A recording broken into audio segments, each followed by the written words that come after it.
Welcome. In front of me is an iPad from 2021, and today I'll show you how to capture a screenshot on this device.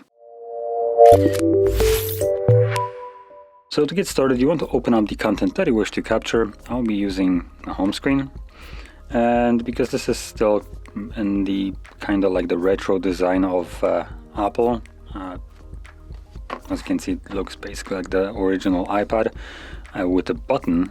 You will basically need to hold three different keys, so power key at the top, volume down, and the home button.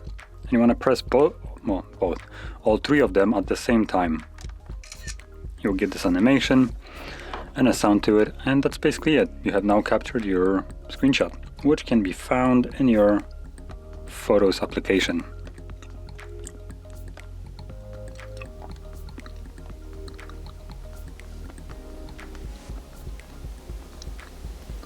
And let's see where that actually gets saved to. Okay, so it's in the recent, I can see it right here. So, there we go.